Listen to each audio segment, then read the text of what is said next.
त्याच काकांनी दिलेल्या संस्थेवर लाथा मारल्या आणि त्यांनी काँग्रेस उत्तमराव रणेर यांचा पंजाब कट करून पंजाबचं तिकीट आणलं आणि दादा साक्षीला होते. दादा होते ना दादा साक्षीला पंजाबचं लागले का नाही. मग आमचे त्या काळातले विद्यार्थी होते ना, त्या काळातले आपल्या भागामध्ये क्लिअर झालेले विद्यार्थी भरपूर होते. माझ्यासोबत 52 वर्षे त्यांचे काय काय क्लिअर झाले, घरी बसलेत.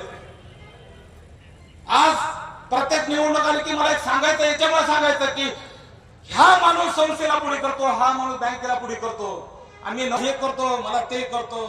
पुन्हा स्वामी समर्थाची यात्रा काढायची. एक जणांना सांगितलं आमच्या मुलाजवळ स्वामी समर्थ, आता स्वामी समर्थ दिसायला का काही नाही. जिल्हा परिषदेच्या माध्यमातून आज जी माझं शक्ती प्रदर्शन हदगाव गटातून उद्धव बाळासाहेब ठाकरे या पक्ष चिन्हावर मी निवडणूक लढवत आहे. हे सर्कल सतत मी या सर्कलला निवडणूक आज माझी तिसरी वेळ आहे. आज 20 वर्ष होत आहे आणि स्पर्धी पण माझा समोरचा जुनाच आहे, तोच आहे. माझा विकास हाच माझा एजेंडा राहणार आहे. आज जे माझ्या जनता होती, माझे युवक तरुण मंडळी असेल, वडीलधारी मंडळी असेल, मुस्लिम समाज बांधव होता, आमच्यापाशी ओबीसी समाजाचे नेते होते, परत मागासवर्गीय समाजाचे होते, इतर समाजाचे जवळपास 2-2.5 हजार लोकांनी आज मला माझ्या खुशीने येऊन माझ्या रॅलीमध्ये सहभाग घेऊन माझ्या पाठीवर थाप मारून मला आशीर्वाद दिला. महाराष्ट्रात आता महानगरपालिकेच्या निवडणुका पार पडलेल्या आहेत. महाराष्ट्रात एकमेव असं परभणी एक उदाहरण आहे की उबाटाने आपली महानगरपालिकेवर एक हाती सत्ता स्थापन केलेली आहे. तर काय वाटतं येणाऱ्या जिल्हा परिषदच्या अनुषंगाने सुद्धा परभणी हा शिवसेनेचा नेहमी राहिलेला बालेकिल्ला आहे आणि सातत्याने या शिवसेनेच्या पाठीमागे राहिलेला आहे.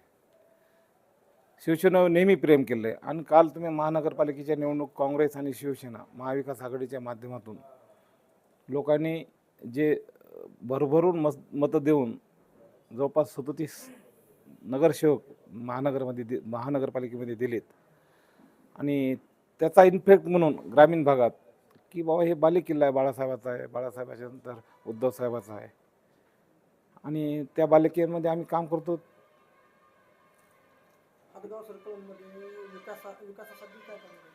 विकासासाठी माझा एकच राहणार आहे एजेंडा. हदगाव सर्कलमधील जे आजपर्यंत विकासाचा एकही काम झालेलं नाही, ज्या 35 वर्षामध्ये निश्चित सर्कलची निवडणूक होती आणि मोठ्याच्या पैशाच्या मी लय मोठ्याचा लेकरू आहे ह्या नावाखाली ही निवडणूक जिंकून जिल्हा परिषदचा 2017च्या निवडणुकीत माझा अल्पमताने पराभव झाला 36 मतांनी आणि त्या माणसाला त्या निवडणुकीमध्ये 36 मतांनी मी पडल्यानंतर उपाध्यक्षपद पण दिलं गेलं. उपाध्यक्षपद जेव्हा दिलं होतं बाबाजी साहेबांनी तेव्हा तो माणूस बाबाजी साहेबांकडे होता. जिल्हा परिषदचं उपाध्यक्षपद, तुमचं शिक्षण सभापतीपद, आरोग्य त्यांच्याकडे होतं. बाबाजी साहेबांनी एवढी मोठी जिम्मेदारी दिली पण तो माणूस कोणाचाच होऊ शकत नाही. बाबाजी साहेबांचा कार्यकाळ संपला, लगेच तो माणूस लगेच पलटी मारली. मला आज एक म्हणायचं आहे की आमच्या सर्कलचा जे बॅकलॉग भरून म्हणजे उर्वरित बॅकलॉग राहिला, कधीच काम झालेलं नाही सर्कलला. फक्त काम झालं असेल त्याच्या वैयक्तिक स्वार्थासाठी, शाळेपुरतं, त्याच्या संस्थेपुरतं तो काम करतोय. रस्त्याचा प्रश्न तसाच आहे, स्मशानभूमीचा प्रश्न तसाच आहे, काही गावात जाता येत नाही, बरेच मोठे प्रश्न आहेत. अजून कुठंच काही मार्गी लागलं नाही. येणाऱ्या काळामध्ये माझ्याकडून शेत रस्ते मजबूतीकरणाच्या माध्यमातून शेतकऱ्याला उसाला बांधावर त्यांची गाडी कशी जाईल हे माझं एक धोरण राहणार आहे.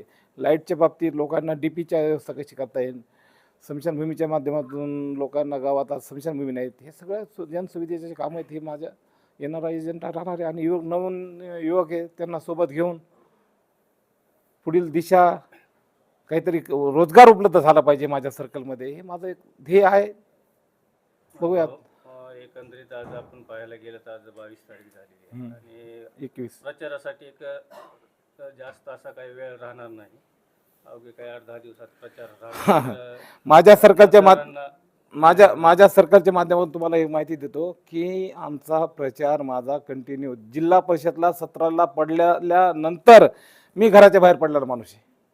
माझ्यासाठी वेळ हा काहीच नाही आहे. ही मी 17ला जिल्हा परिषदला पडल्यात, आज 2026 आहे. कंटिन्यू लोकांमध्ये, मला ते वेळेचं बंधन नाही. ज्याला काम नाही करायचं त्याला वेळेचं बंधन असतं. त्याला काय, आम्ही तर कंटिन्यू लोकांमध्ये आहेत, लोकांच्या सुखदुःखामध्ये आहेत. त्यामुळं मला त्या वेळेचं बंधनच नाही.